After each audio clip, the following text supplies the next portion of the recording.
Okay, collective. Well, my phone overheated yet again. It's over 101 plus zero point 0.7 degrees when the sun comes out. So we're in the shade again now. So hopefully the phone won't overheat.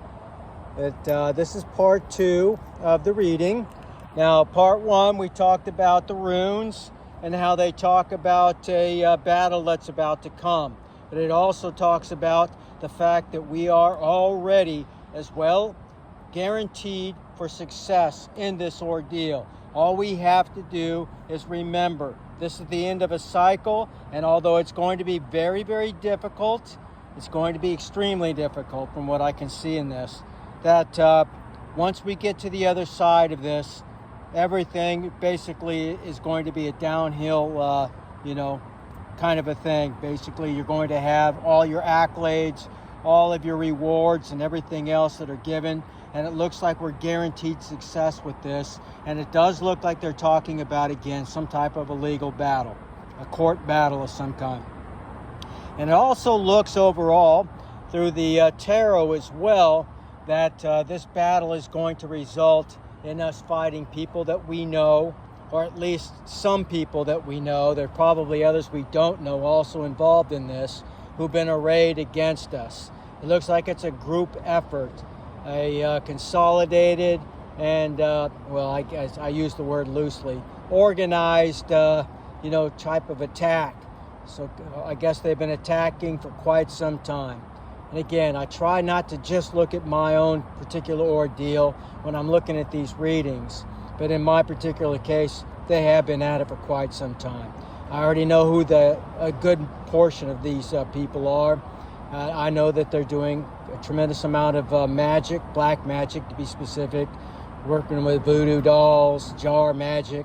They're doing graveyard friggin' dirt magic. They're calling upon demon spirits. They're calling about sea entities.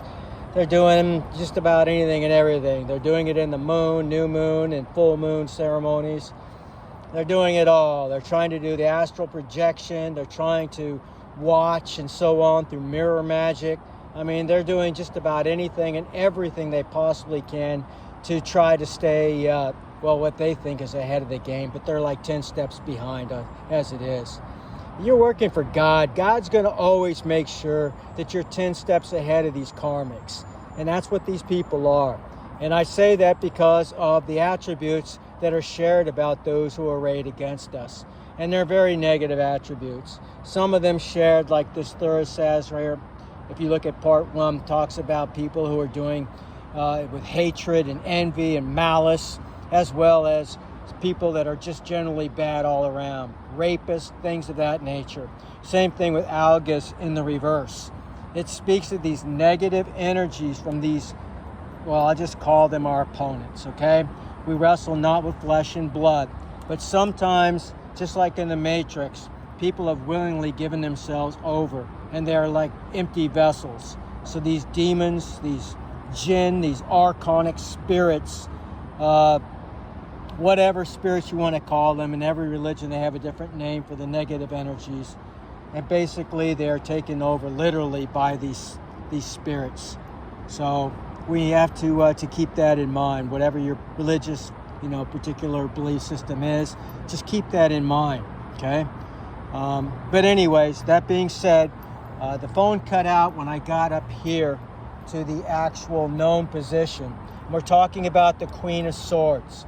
Now, the Queen of Swords is a rational and honest person, truthful, intelligent, realistic, objective, and critical. They're coming in to give us our new beginning, our mental clarity. And we saw that down here also with the Queen of Pentacles. She is coming to give us the energy that we need in terms of, the truth of the matter, the things that have been going on behind the scenes. And this could be a legal professional, or it could be somebody that basically is working undercover. It could be a multitude of things that are going on. It could be a friend, maybe somebody was involved in this group of people who's been doing all of this nastiness, and basically because they've had a change of consciousness, maybe they've actually developed a conscience. I don't know. So they're seeing things a little differently. But that's what this is telling us for our future, for our known position. We also had the Ace of Swords as a clarification for that, which again speaks about new beginnings, which is what the heart of this reading is all about. We're going to receive our mental clarity, our vision. We're going to make good choices, and we're going to find our truth and success. Again, the word success. We've seen that no less than 4 times already. And we're going to see it several more times. That word is echoed again and again and again. All right. Now, in terms of the future energy, I pulled out the 10 of Swords. I'm sorry, the 8 of Swords. My bad, I'm sorry. The 8 of Swords. Now, of course, I needed to get clarity on that because that doesn't speak of success at all. It talks about feeling entrapment, hopelessness, cornered, judged, being in fear, and feeling powerless. Now, this could actually be either for the collective, how you're feeling during this time, because it is going to be, like I said, a very challenging ordeal, this court battle, and perhaps some of the things that lead up to that. Okay? So keep that in mind. But on the bright side, for clarity, I got the Sun. Now, the Sun is the exact opposite. It talks about everything going well, a sense of positivity, and again, success, good health, fun, good fortune, and so on. Now, further clarity on that, I pulled out the 3 of Cups. And again, the 3 of Cups is celebration. So once we get past this 8 of Swords, or this 8 of Swords could in fact actually be talking about our opponent and how they're going to be feeling during this ordeal. They think they've got the deck stacked. They think that they've been able to pay off certain authorities, or certain authorities are going to get them out of this because they have gotten away with this many times in the past. Now, that's what I'm feeling over this whole thing. I've been feeling this and seeing this in my own readings for years now. So that's what I'm getting from this. However, in this case, they're going to have a very rude awakening. And that's what this basically celebratory card is telling us, collective. We are going to be celebrating after this. We're going to have a sense of joy. We're going to want to socialize with our friends. We're going to want to party and be with the groups of those that we know we can trust. Now, I don't know about you, but there's fewer people that I can trust right now than I can actually have in one hand and still have fingers left over. Really, that's what it comes down to. All right. Now, how does the collective, you, see yourself? Well, again, just like yesterday, I pulled out the Chariot card again in this. And this talks about focusing your energies, a change coming. We can feel all of that. If you're here watching this and you've been here more than once, then you already know that this is coming. And you're feeling a sense of willpower. You know you need that in order to succeed in this. And again, the word success is here. We may actually be traveling. That's what the Chariot card often implies. And also a sense of ambition. I wanted to get some clarity, and I pulled out the 7 of Wands. Now, the 7 of Wands again talks about confrontation, what I got here for our future. So, defending oneself, fighting for your goals, perseverance, and standing your ground. Don't give up. Do not give in. That's what they're hoping for. They're hoping they can exhaust you in this case. Now, another piece of clarity I got in this was the 5 of Cups. This talks about holding on to the past, a sense of resentment and grief, loss, mourning, and regret.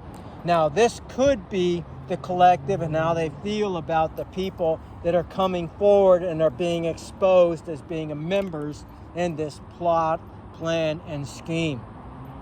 You're going to be blindsided by some of this.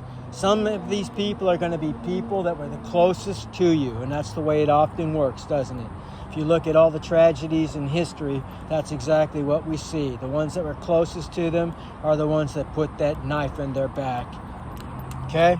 Now, in terms of how the collective is seen, if you will, or I should say how others are seen in this particular the inside about others, or the environment, I should say, or others' point of view and expectation in this, we got the 10 of Swords. That's the maximum amount of swords you can put in somebody's back. And it talks about a very painful ending, a sense of deception, backstabbing, gossip, exaggeration, failure, and exhaustion. Now again, this could imply exactly what you're going to end up going through before you get to what I pulled in the clarity, the world card. Now for clarity, that talks about the exact opposite of this. The universe is working in your favor. So no matter how hard this is, no matter how horrible this is, you are going to succeed. Okay? So this also talks about potential travel, echoing what we got here. And it talks about, again, success for the 6th time. It talks about completion of this cycle, flight perhaps, going someplace, maybe out of city, out of state, out of country. And it talks about your rewards. You are going to be blessed. The universe is working in your favor. Again, in terms of our guidance, we got the Judgment card. Now, this talks about truth coming forward. It's manifesting. They can no longer hide behind their lies. It's like what the Christian God said, for example, that all things done in secret will be revealed. That's what this is implying.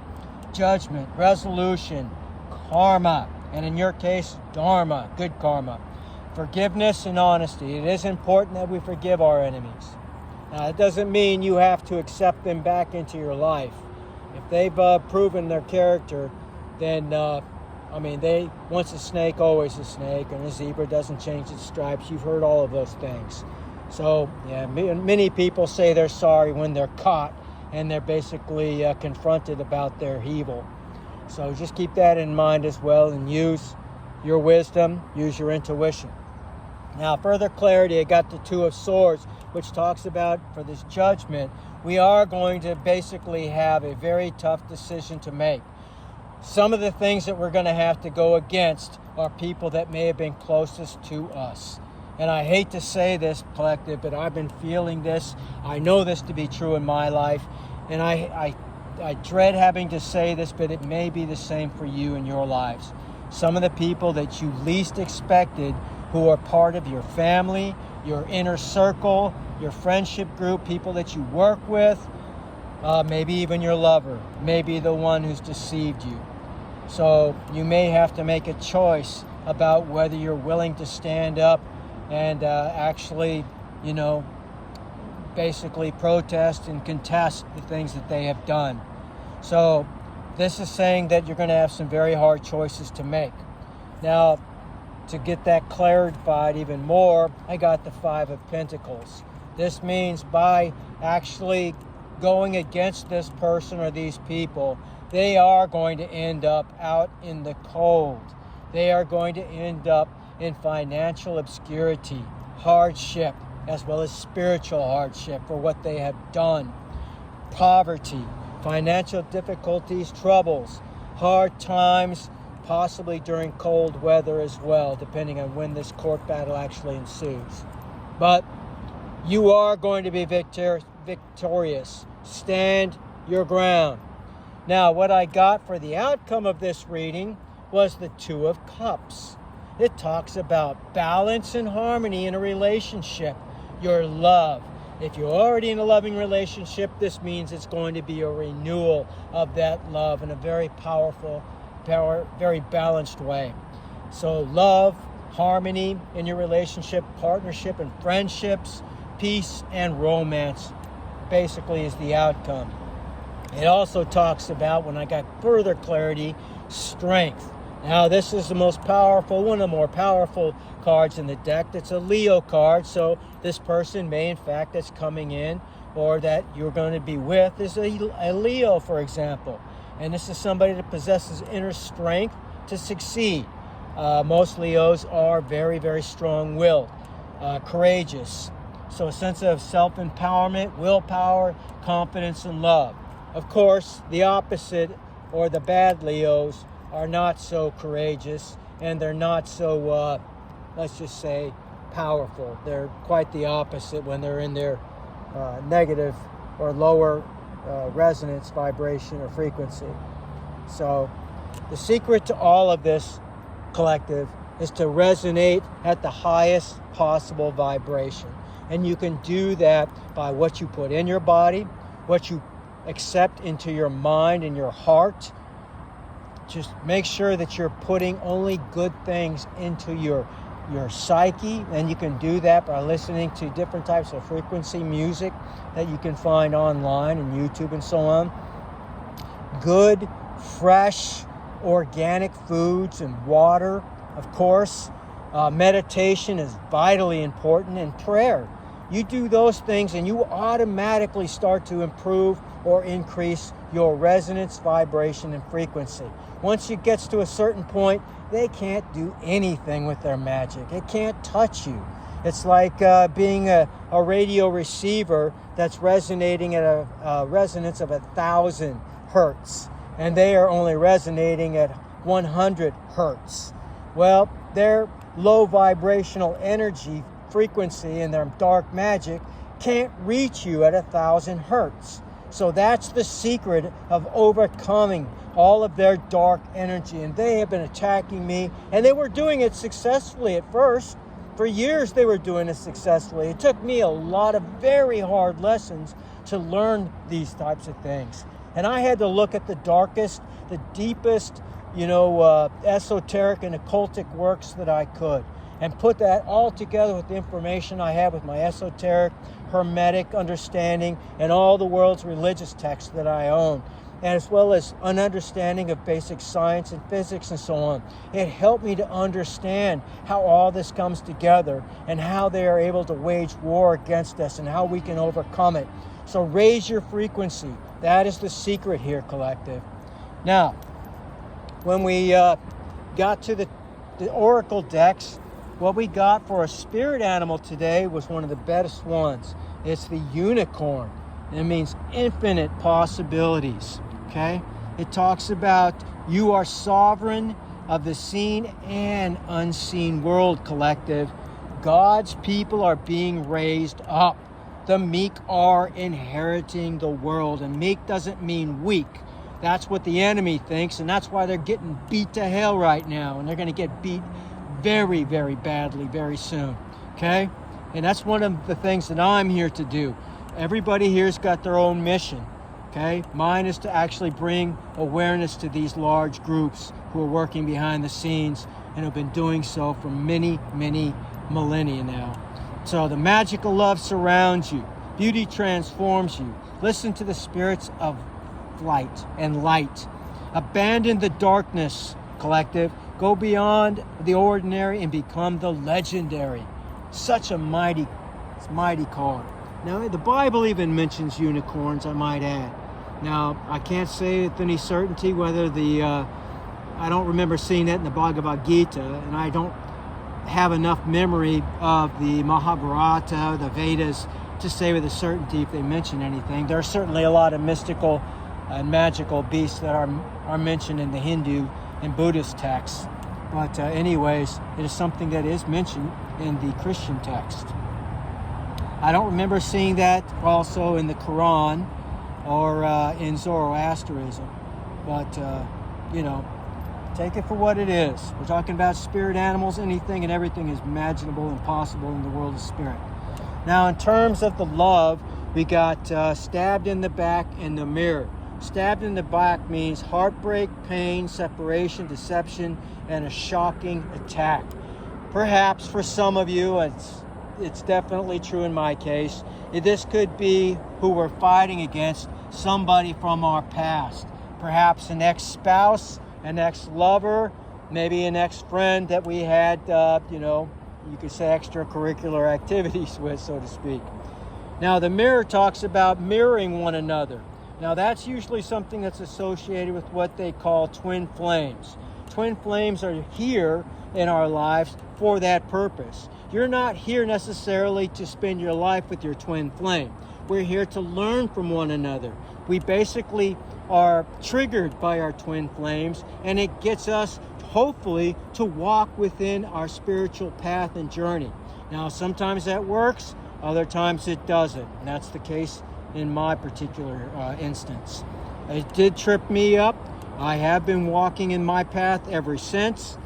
She, on the other hand, she wants me to believe she has, but I already know better.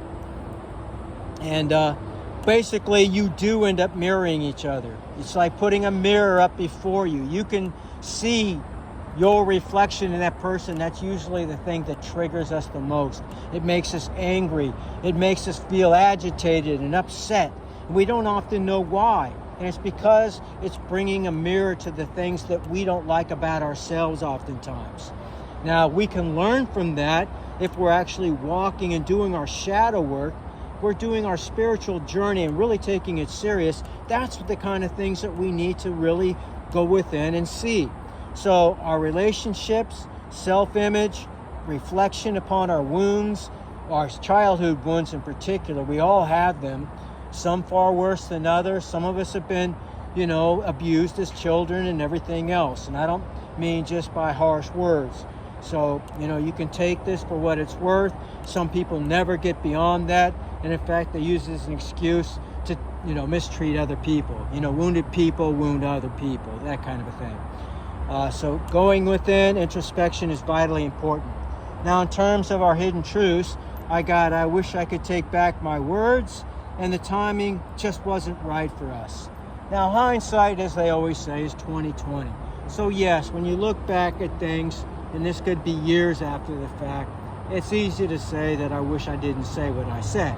And maybe somebody truly is growing and they really do feel bad in a general sense. They are, developing a sense of conscience, if you will.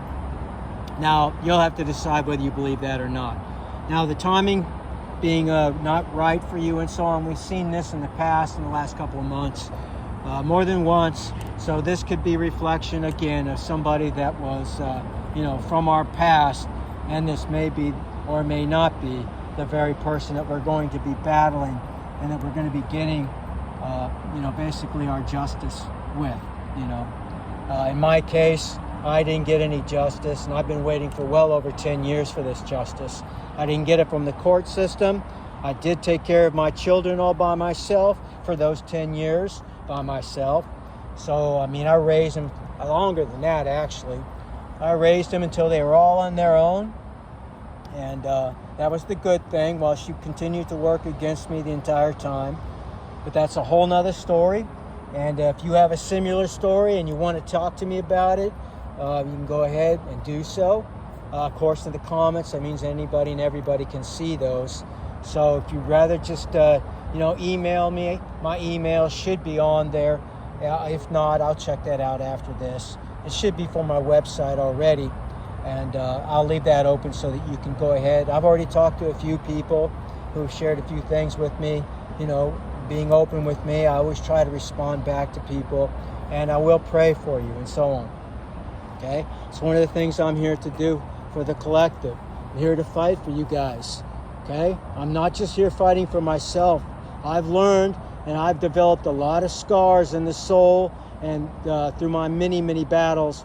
And I've been doing what I was supposed to do with, basically a loved one who was supposed to be a power couple with me and help me to do this warfare. Somebody that I could rely upon and somebody that could help me in this. But I've been fighting this battle single-handedly for years. So, some of you may be going through the same thing.